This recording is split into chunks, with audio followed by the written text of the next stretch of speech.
ఈరోజు విశాఖపట్నం పట్టణానికి వచ్చిన సందర్భంగా కొనతాల అంకుల్ దగ్గరికి రావడం జరిగింది.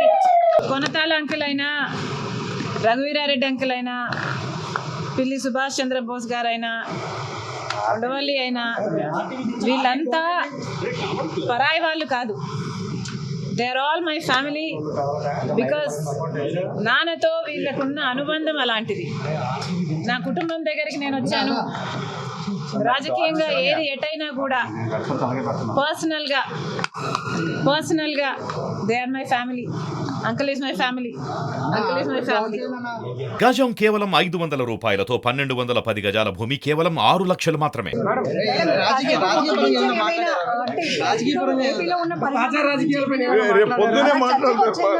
ఎట్లా మాట్లాడరమ్మా? మాట్లాడతారు కదా, మాట్లాడుకుంటారు కదా. న్యాచురల్లీ ఎవరైనా కలిస్తేనే రాజకీయాలు రోడ్డు పక్కన ఛాయ్ దగ్గర మాట్లాడుకుంటారు. మీరు ఇంతకాలం తర్వాత కలిసాక మాట్లాడలేదంటే నేను అబద్ధం చెప్పిందని అవుతా. నాకు అబద్ధం చెప్పడం రాదు. జరిగేటివి జరుగుతాయమ్మా. ఏదైనా ఎక్కడైనా డెస్టినీ. దేవుడు ఎలా నిర్ణయిస్తే అలా జరుగుతుంది. అమ్మా, మాకున్న రిలేషన్స్ కొద్దీ మాకు జరిగిన మాటలు జరిగాయి. But this trip was not about politics. విశాఖపట్నానికి చాలా రోజుల తర్వాత నేను వచ్చాను. కొనతాల అంకుల్ నా కొడుకు ఎంగేజ్మెంట్కి వచ్చారు, ఆశీర్వదించారు.